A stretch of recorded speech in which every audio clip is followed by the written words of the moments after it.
the idea of certain research areas that has developed in the language first, and then I'll move on to the developments that we have in literature, the researches that are likely to take place, or that which ought to take place, but which is not popular everywhere. So those areas I'll cover in these 45 minutes.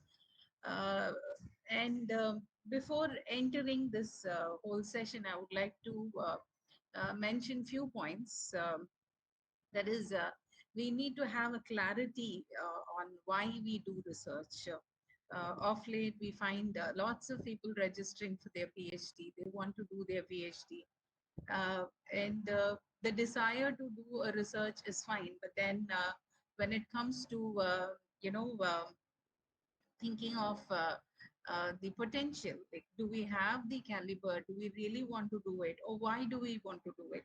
If at the end of the day, to get a degree, a highest degree we want to aspire, when we want to get, and so we aspire for it, if that is the only reason, then it is best that we back out. The reason I'm telling you this is literature or any social sciences, for instance, the research is very, very important, because we live in a world where we are in chaos, actually.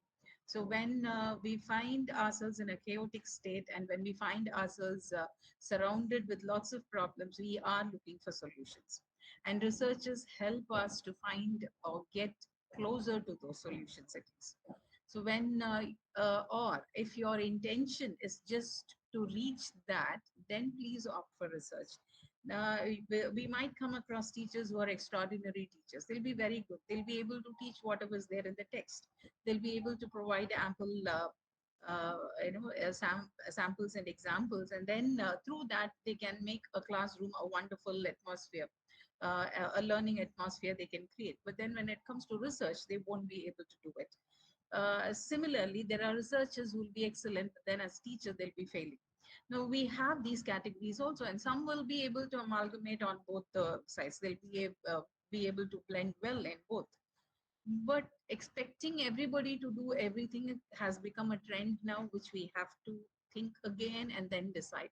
If the work atmosphere expects research from us, and if we are not capable of producing it, we better back. It is not necessary that we have to try and prove ourselves somehow, which we don't have any idea about, because research is a very serious area, as much serious as a teaching area is. Both the arenas are very important, and then we have to be versatile in either places. Only when we are capable of, or totally are capable of, giving our 100%, we have to go for. Now, another seminal question, or very important question, that everybody will have in their mind mostly is, like, they think that science is important and then arts doesn't have anything. The idea is, or the point that we all have to understand is, like, when somebody tells us that, science is important, science has got lots of publications, that is not the case. If we are able to prove a point, in fact, like, the very foundation or the base for any scientific research, it starts uh, from literature, from imagination, from language. And if we are able to give a stronger foundation for them, a proper imagination for them, they will be able to go move further from that. But again, creativity is lacking, research is lacking. An authentic one is not there. Like, some namesake researches are getting published, and then, like, we know, like, so many clones are there, so many other obstacles. And also, like, you can say, like, if I want to just prove fake, then I have also several fake aspects available for me. Now, how am I going to overcome all this? I have to write, or I have to research for my own satisfaction's sake. Like, I have to decide something for my happiness. I must feel fulfilled for what I have done or what I'm thinking about. And it's a long process. It cannot, like, I complete my paper today and it's over. Or I complete my research today, it's over tomorrow. I have to become my research itself. If I am doing a research and consciousness study, then I have to always look at every aspect of life, or whatever, wherever I go, whatever I see, my research must be, I must be able to apply my research on that. So that is the kind of an idea that we have to have in our mind. So Let us have all these things in our mind before we get into the trends or the different arenas available which we need to research upon, the the most awaited ones. um, there's one point that we have to remember, that is resilience. This resilience is one word. It's all about words. When it comes to literature research or language research, we understand it's all about words. Like, we are doing only that which has been done earlier as well. Only thing is, we just put the words, place them all in a different position, and make the perspective seem different. Like, I'll be looking at the room from the door. I look at the insides of the room, I'll get one perspective. I'll go up, and then from ceiling, when I look down, I get another perspective. But the idea is to understand the room entirely. So that is what is required when it comes to research and research oriented publication as well. So how am I going to look at it? So my perspective might give the different stand that I take is likely to give something new to the world, which is more important. Now, the current word that we all have in our mind when we go for any literature-based research is resilience. Now, what is resilience? It's a simple word, but then it has got heavy meaning. And if we understand this, this whole cluster about resilience, our entire research will get a clarity. Resilience is nothing but the ability to adapt, okay, or recover, or to grow stronger in the face of challenges. So when we get that done, when we are able to do that, if we are able to see that, uh, uh, you know uh, uh, grow stronger out of the experience, that is all about it. There is a situation we have to adapt ourselves to. We cannot escape this world. That's a point that we all have to remember. No matter what, end of the day, we have to be here only. So this is the world, this is the home, this is the workplace, this is the society that we live in. And we have problems there. We have situations where we are not able to handle. I'm just giving you the simple example. Like, we find something very difficult and then not tolerable. But resilience is something which tells us or teaches about the ability to adapt. So the ability to adapt in the sense, like, we must be able to recover from the situation and also grow stronger in the face of the challenges. So whatever we come across, we have to go stronger. So the setbacks will be there, the adversity will be there. Now, this we have to overcome. It's a kind of like, it involves not only becoming, uh, you know, um, stronger. It is like bouncing back from the difficult situations.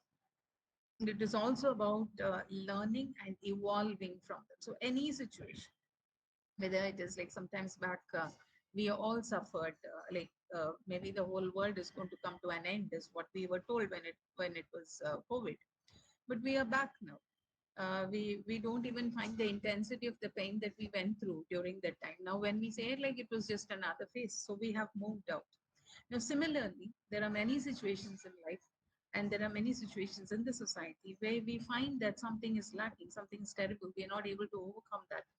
Now, when you give a solution to that, and if you find that maybe this is a possibility, a solution for this, so that is the area which is research, and that is the outcome that you're giving to the society.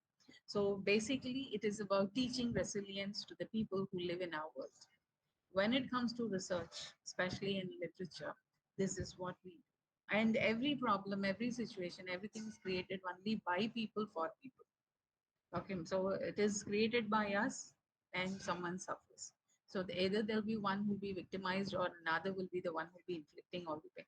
So this is all about it. So if you want to understand literature in a nutshell, there will be a situation which is difficult, and this situation is something which is replicated from the society. Whatever the world has undergone, or whatever the world is now, is what you find getting reflected or replicated in literature. So when you see it, you find like something is lacking, they're suffering. And when you look for a solution, when you try to give them, perseverance, you give them optimism, you give them flexibility, self-awareness, When you enable an individual to handle stress, you make them understand how to maintain balance, and then when you allow them to continue pursuing their goals even when they face the obstacles. This is all about research. When it comes to literature, you give a different perspective, you give a solution, you make them, as already told, bounce back to life from that difficult situation. So either we will present the situation as it is so that it gets mirrored and then people get to know what is happening. For example, what is happening in Myanmar is still is not entirely known to the world yet because nobody's writing about it. Things are not coming out from that place. Like they're suffering. Like for years together, we find that the government and then the young no, the youth is suffering. They are all getting involved in the war. They are dying, and we find like UN is not intervening. Nothing is happening there. So when somebody writes about it, we will find that as a mirror. We such writings are just writing which tells us about what is happening there. And then when somebody intervenes and then does a research in that and then tries to find a solution to that problem, or at least comes closer to that, or at least when highlights what is happening, that becomes a research. So this is all about it. So let us understand that when it comes to literature research, we will go in detail about the different areas which exist in the literature based researches. Now to understand language based research, let us understand, like we all started with the grammar translation method, but as decades pass, we find that people did not really like that method. They found like there's hardly anything, and then better methods got developed. But then the blended methods, something which is current today, is like you blend all methods in a classroom. So it's not in isolation. You do not teach a language to a student. So you keep inventing, and then you also find heterogeneous students in your classroom. So what will be suitable for each one? So based on all that, you decide. You understand all the theories which is being developed, and then theorists you find again they are linguists or they are psychiatrists, and then they are the the language specialist teachers. They're all the combination of these, like mind and the language put together. They have come up with theories. Like all of them almost are only either linguists or they've been they've been psychiatrists, so psychologists. So they have come up with this. So when it comes to language teaching, it involves that method. Now, what has come now is like they are neither negating grammar translation method. They have adopted that as well into teaching because it's not entirely wrong. It's not totally wrong. So that way we find that all methods are amalgamated. And then again, if you come up with something new there, the idea is to make everybody learn this language. And so those are areas which you will find. So the rationale is blended methods and language teaching is to combine qualitative, quantitative, and mixed methodology. So isolated methods are not in practice right now. That is my understanding. Now, this acknowledges the complex and also multifaceted nature of language. So, and then moreover, we don't have one student where we understand the mind of the student and we give them a lesson plan. We find all sorts of people, students. So, in that case, mixed or multifaceted manner goes well, which it can be sufficiently be analyzed. So, it's not that difficult. And then also there are applications available where we blend it with the apps. We develop apps. So this is one where simultaneously you develop an app and then you go for research as well. So these are some of the areas which is in vogue when it comes to language research, ELT based researches. But there are certain issues faced there also, like linguistic issues are there. And then we find that AI is in already, so that is another challenge. And then the impact of social media. We find that language as such is like abbreviated in every aspect. Like we find shorter version of everything. The exact words are losing their meaning. So these are also there. So these are also aspects where we can do research upon. Now, getting back to literature as such, this being my area, I can talk more on that. we have done, like I even now come across students who talk about Anita Desai. We can talk about Anita Desai. We can talk about Shakespeare. We can do research on them. No, no problem at all. But then, if you're only going to talk that from the feministic perspective, or like we are going to talk what has already been redundantly spoken about Shakespeare, then it cannot be called as a research. It is not a research at all. It's just just copying and then presenting the ideas which already exist. Now, research as such is to look for something which is new, and then we bring it to the world. Some new is also it's only research. So maybe something was left out, maybe something existed which we have overlooked, and then we unravel it and then bring it. So that is also research. So nothing is here which is entirely going to be different or altogether new. Things exist. They are all the same. And from there, you pick something and then present it to the world. And the way you present it, the perspective that you will be involving or making one learn from, is all that matters. And likewise, like Anita Desire Shakespeare can be presented.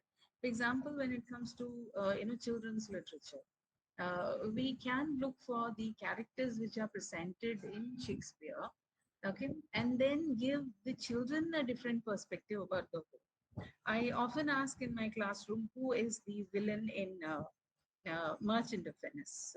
Anybody can answer? If any of my students are here, please be silent. It is for someone who's attending my session for the first time. You all might have read Merchant of Venice. Can you please tell me who's the villain?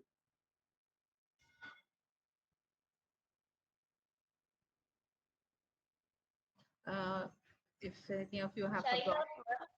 Yeah, Shylock. Okay, and why Shylock? Because we find that he's the villain. Why? Yes.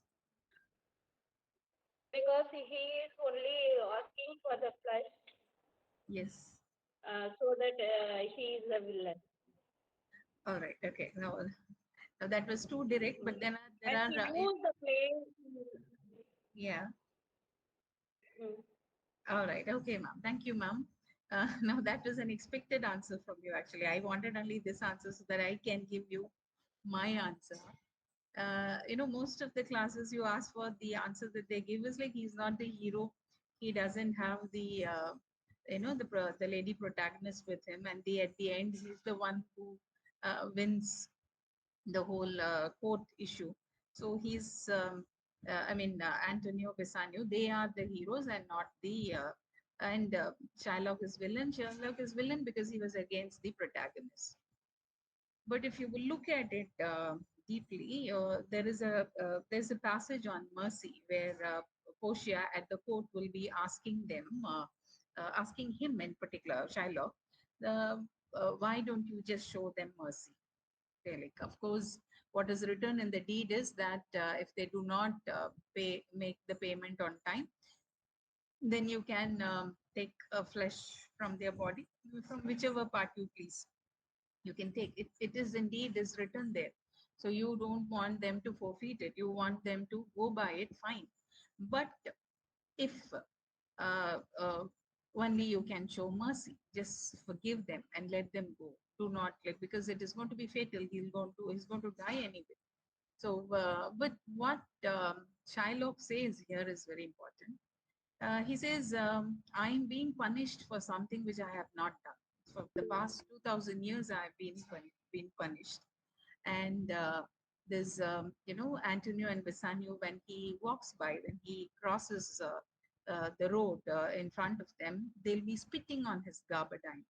So Antonio and Bassanio will be doing that act. They'll spit on his dress. They will call him Cur. Cur is a dog. So they will insult him all the time simply because he was a Jew. And Shylock, being a Jew for a very long time, like all his entire family, like we find like most of the banks are owned only by Jews. The bank system itself is still there. But then what was presented there was like you get money for interest or you lend money for interest. So we do not like you and you are against us. Now, this was one reason why they hated him. It was not just even hate, it was an animosity. They despised him. And then, as a group, they did not like him at all. Now, when he gets a chance, he says, like, when I get pricked, I also uh, bleed. It pains me as well, just like how it pains you. So, someone in the long run, in the history, 2,000 years back, somebody did something, and I'm getting punished even today. But then something happened to me in this very lifetime. Like I was treated badly. So why shouldn't I take the revenge? So that was his question, valid enough. And then, but still, Shakespeare is very intelligent. He didn't want to get, burned down by people, by coming to the conclusion that maybe he is supporting Jew. So he just camouflages with the whole situation differently, and then he moves on, and he makes sure that Shiloh gets punished, and then the story ends. But the point here is, this is around 500 years now. Every classroom, when this play is taught, we are only portraying Jew, the Shylock, as the villain. We're not able to see the humane side or the mercy side or the suffering side of him. Now that is the part when we start looking at becomes a research. Now this is the new perspective that we have to give to anything that is already being done. Anita Desai or Shakespeare or any, and like you can even research upon D.H. Lawrence even today. You can give eco-critical perspectives to his work. Now, all this is possible because only if you are able to give a different perspective. Now, these are all time-tested works. Now, these are forever literature. But what is happening is people are giving the same perspective again and again. Anita Desai, they just say feministic point of view. Now, let us give something different to that. Okay. Now we bring all the the children related tormenting problems, or women related, or the aging related problem. Okay, now all these problems can be brought under one rubric that is called vulnerable studies. Okay, so the it's not new actually. It began in around 2007, but then not everybody is aware of it, so they are not using it. Now, vulnerability studies brings all these aspects under its umbrella. It talks about the suffering that one goes through because of aging. And an aged person suffering is mostly is not understood by the younger mind because the body is different for them. The agility, the movement, everything is different. So when they find it suddenly, the father or the mother or the grandmother who was so fast and then who was so different, suddenly when they are no longer that, the other person will find it so difficult to handle them. But then the aged person is also a suffering. Now, what kind of a suffering is all about it? Okay, so now both suffer. Now, when you talk about it, when you research upon it, and if you are able to give a solution to that through your work or through the literature which is written, or when you come up with the research on that, that research comes under vulnerability studies. Now, vulnerability studies is nothing but like anything that, I mean, the etymological meaning of it is it comes under, I mean, vulnerable is something which can be wounded, something which can get hurt. Now, women do get hurt, children do get hurt, okay, aged do get hurt, and then we find like even marginalized people do get hurt. Gender-related issues, it is about hurts. So we've been presenting rights most of the time, women's rights, children's rights. Okay, and then you shift the when somebody talks rights, we're not very happy about it. Somebody comes and tells us like this is what I want, this is my right. We don't really like it because somewhere we find like our ego is getting touched when somebody talks about rights to us. So a different shift, you shift it from rights to the hurt of the other person. So we think like when somebody is scolding us, when somebody is yelling at us, it is because once again,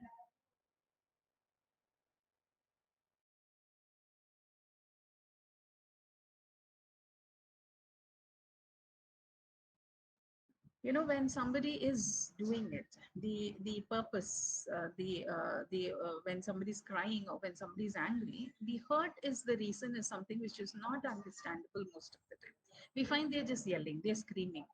So, we find that in the older time, there was a women in the attic concept where she is hysteric, we will say. She's always shouting, screaming. Why was she even doing it? She was doing it because she is hurt. Now, that part, like, you'll have to remove layers and layers of certain,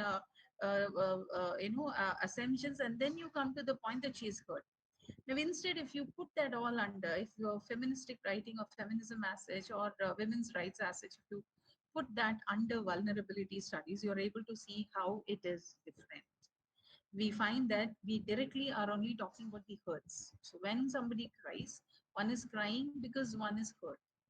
We do not say that one is crying because one is crying for the rights. Because when somebody talks about rights, we're not happy. So this is a new different, entirely a different perspective that we see, look at everything under. And similarly, we see that, under vulnerability studies, children are very important, who are mostly are ignored. The kind of books and then the literature that they hold on to. What are they reading? What are they studying? What is happening to them? Like, and then we are apprehensive about their future. We don't know where they are going to be in the future. So all these fear when is there in our mind, any research that comes under that, when it is upon, on that, it can come under vulnerability studies because they are the another vulnerable group. Now here I would like to mention about one book which was written in 1950s. It was Vladimir Nabokov. Now he's a Russian writer. He taught his the book was Lolita. In Lolita, we find that there is an unreliable narrator. Unreliable narrator is one who's mentally sick. Children, they all are categorized under unreliable narrators. So if your narrator is going to be a mentally sick person or a child or someone who's not stable in his mind, whose saying cannot be taken seriously. So such people, if you make as a narrator, they are called as unreliable narrator. So in this book, the whole narration is through an unreliable narrator because it was a diary written by someone who was mentally sick. Now that diary is all about this whole story. What we come across in that diary is there was a boy who was young and maybe around 10, and he was very much attracted toward a girl who was around 9 or 10. And then the girl dies. And he grows up, he becomes an English teacher, and throughout in his life, he was not interested in anybody. And at a point, he comes across a 11, 12-year old girl. And then when he saw her, he was all in love with her. He wanted nothing but her. And he starts plotting. Like it was actually her mother who approaches him for a relationship, but then he was not interested. But when he saw that the girl happens to be her daughter, he immediately says agrees, and then he shifts to her home, and then his relationship with the girl starts. Now the little girl was someone who's not aware of what is right or what is wrong. So like give her chocolate and she was okay with it. Now life goes on like that, and then at a point the mother finds out, and then the mother dies, and then he never gets exposed. And he was obsessed with the whole situation. He was afraid of the society. He made it sure that it is hidden from the society. They kept traveling from one place to another. The girl was not even aware of whether what is happening to her is right or wrong. Okay. Now he often used to call her as Lolita. He was a grown-up man and she was just a child. But then this was all about this novel. And then at a point, the girl runs away from him. She was in love with someone, and then he loses his mind, and then he was admitted in the asylum. Now, this book, what is very important is when it was published, uh, this Lolita name became very popular. You find that word in Oxford Dictionary also. The meaning for Lolita in that book in the dictionary is a young girl with sexual interests. Okay. Now, till date, that word is in usage. Now, if you apply the same here, uh, any molestation, any rape takes place, the blame is always on the girl or the child or the women or whoever. Okay. Now we find like American society, 1950s. Western society, or which where we think like they are extremely are civilized. That's the kind of an idea that we had. But then the word was given by them. Until date, we are suffering that. Now, there were some critics who were against him. His own friends went against him. But then he also was very sure, like he was not very sure. That's why maybe he had this unreliable narrator in his work. Like he could have easily taken away that idea of like getting a diary and then reading from it. He can just it can be just the story. Why did he do that? Because he was also afraid of the society. Maybe the society will look at it differently. So he didn't want to take the blame. So he did that. But it seems like our society was not like that. He need not have worried about it at all. They already accepted. They said like Lolita is wrong. It is because of this girl that man has suffered. And that's the idea which got spread. Now this is one perspective. One perspective which is got spread everywhere and it is still is here. Now, when you look at it, you find like how vulnerable the child is. There was nobody to talk for the child. Till date, we find that. So when we find these kind of who can easily get hurt or harmed, who can be marginalized, who can be taken away from the center, who can suffer more. Okay, the subalterns, the one who gets attacked at the first. Now that kind of a study, or when you do your research on such areas, that comes under vulnerable studies. Now, this is one area. I'm just giving it often examines how literature portrays vulnerability and its social implications. So this is one area which is often is ignored. Let us bring all these, all that for which we've been fighting for rights. Let people see the hurt part. How are we vulnerable and how we are suffering, or how they are vulnerable, how they are suffering. Let us concentrate on that. So you're giving a new perspective that way. Change perhaps can be faster, and the solution maybe is will be perceptible. And another thriving area is trauma studies. This trauma study, it focuses on the representation of trauma in literature, where you analyze how text process and communicate personal and collective traumas. Like when one undergoes something, a terrible situation, now later it gets developed into trauma. It's not just sadness or pain. Trauma will have your reactions will be adverse. You won't be able to handle it at all. So that level of the memories will start handling you all the time. Memory studies is another, which again is another area which is ignored by many.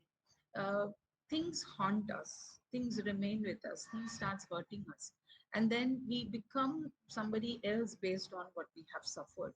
So when we will concentrate on such researches, we might be able to ease off the pain if anybody goes through it. And also, we might be also able to show the world that these are things which you have done and this has got developed into this. So you easily hurt somebody and then later it becomes a trauma for somebody else. Now, this is the solution that you give to anybody. Like, when you say that which is a society where we are completely are safe. Everybody must be safe. Like we find that if I'm able to do whatever I want to do, then it is safe. No. When I'm able to say no to something which I don't want to do, also, okay, now that is the safest place. But then when you're not allowed to, when you can never say when you will have to abide by whatever is happening to you, like you think you're liberated enough to go for a job, you're liberated enough to do whatever you want. Like I fell in love with this person, I got married to this person, fine, like these are all my rights, whereas others are suffering, fine, good. But when you look into it deeply, are you capable of saying no at any time? Are you allowed to handle situations which is not in your which is not your cup of tea? Are you forced to do it in spite of something which you have not liked? Now, these are all aspects which, from all lights, when you start seeing, you find when you're not allowed to, then you suffer trauma. And then eco-criticism, we've been talking a lot, but then you can bring it under green studies. We talk a lot about the pollutions, but we never talk about the food that we eat, which is the major reason for the global warming. We talk about the pollution which is produced by the vehicles. Uh, More than that, more than even the what do you call this? Aircrafts and also the rockets that we send out, they also cause pollution. But then more than all of them put together, the highest number of pollution, the green gas effect that we suffer from, is from the animal farming which takes place in countries like India, China, America, where in the farms we breed the animals. They are the fats that they produce is the reason, is the cause. The vegetation which is cut for breeding them, that is the cause. But we don't talk about it because it is related to our food. If you go study about it, there are studies available on that, but then they're not popular. We never popularize it. Research can do it. Research has been done, but then it is subdued because it is one of the biggest industry, and we don't want to put an end to it. So this is the idea. And similarly, so you can bring that under green studies and now bring it to the vulnerable studies. Okay, and then there are species which are extincting. Are we studying about that? That can come under vulnerable studies again. And but some way we are not doing all that. And let us understand, anything that is related to ethical issue, anything related to pain, that can come under literature based research. Gender and queer studies can come under vulnerable studies. And then disability studies that we have to look for. We do not allow everybody to coexist. We want to, we talk about it, but then when it comes to providing a place for them, we are vying for it. Like, why are they given, why are we not given? Now, we don't have to completely treat the other person as the other, but then the care that we give, that is more important. Like, are we working on that? So what kind of an approach should we work on when we do a research? So when you give these aspects, when you are able to give solutions toward this, that becomes your research. Literature based research is nothing extraordinary. We are not going to do something out of the world. We are not going to say anything. We are only going to shift the perspective, and then we are going to give them a new way of looking at it. And then we apply certain theories and then we present it. Digital humanities are there. Okay, these are all the growing areas which we have to look into, because every imagination of the language or literature based research only is going to give the science a solution. Okay, they will come up with something based on the imagination that we give them or the solution that we provide them. So let us have that clarity in our mind. And there is something called narrative studies. I spoke about the unreliable narration. People are this anime thing which is so popular now. When you look at it, what kind of a narration it is, where is it taking us to? And then the concept of, like, moving away from the real and then getting into an imaginary world, and then you live there more comfortable. When you come out, you're not happy at all these need a study. So when you have a study about it, and then when you give the world about it, like, they'll still be intact, they'll be still walking along with you. So these are all different areas which exist. And there is memory studies. People write memoirs. Memoirs are, you just document about whatever your experience is in a particular situation, your trauma, your suffering, and it's a first-hand experience that you write. Now, when somebody reads it, one gets to know what was it that they have undergone. And let us understand the concept of intertextuality and the adaptation studies. Okay, we sorry. Considering influences, there is homage, there is shifts in meaning across adaptations. Something is written in a book which you do not find transferred to the screen. You will find, like, maybe a reader will be able to digest it, but then a viewer will not be, is the idea that you often come across. So now all these are the areas where we do the research. And why do we do that? End of the day, what is the idea is to make life more comfortable for everybody. We have areas like affective studies. Now that it looks at how literature evokes emotions. and how emotional responses influence interpretations. Like when we go back to Lalita itself, it can be viewed under affective studies. It has evoked emotion. It has evoked a very drastic emotion. In fact, people believe that a child can, be a reason for the fall of a man, whereas a man was the one who was getting sexual with the girl. But you find like this is effective. It talks about like the influence of interpretation. It talks about the cultural connections. You can connect it to here. You can talk about how rapes are considered in India, how the blames are shifted only on the girls or the children. We find all these are, it also comes under cultural studies. We find like how the reader engages oneself with, and then how the whole uh, the whole world is constructed based on that perspective, and who's responsible for that? Somewhere that writer perhaps, and how, and then if you'll ask the writer was perhaps only was experimental about it. That's why this unreliable narrative perhaps. So when you go on and on, you keep unraveling about the whole world through your research, and then you try and give a solution also. There is something called urban studies and literature. It examines the representations of cities and urban life in literature. You can study on the walls that we have in our cities, where you find like we don't want anybody to stick any poster anymore, so we just paint on it. And then we find what is the identity that we all are looking for, the urban identity, modernization, spatial dynamics, like how our homes now, and the concept of attached bathroom is no more there. Like they don't want it to be attached. They want it a little different. Even the posh houses are planned like that. You don't immediately have it, but then you have it outside. So we find like something is happening throughout all the time. There's something going on in our mind when you so that comes under spatial dynamics. So you study like what is happening to the urban people. What is it that they want? And then there is always this performing arts, visual. You can incorporate films in your studies. These are all different areas which exist, like there are lot many, which we can work on. But what is happening is, the end of the day, we start talking about feminism. We talk about very little areas which is not that much in vogue. Like we talk about post-colonialism, fine, but give a different perspective to the same. Okay? Like, not the redundant one, not what everybody has said. Give it or present it in such a manner that it really becomes, in vogue. People should start working on that.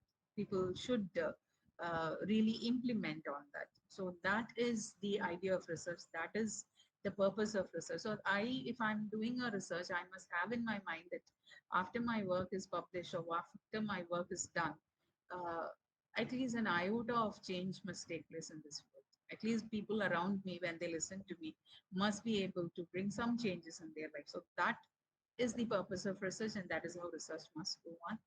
I stop it here. If you have any questions, you can ask me. Thank you.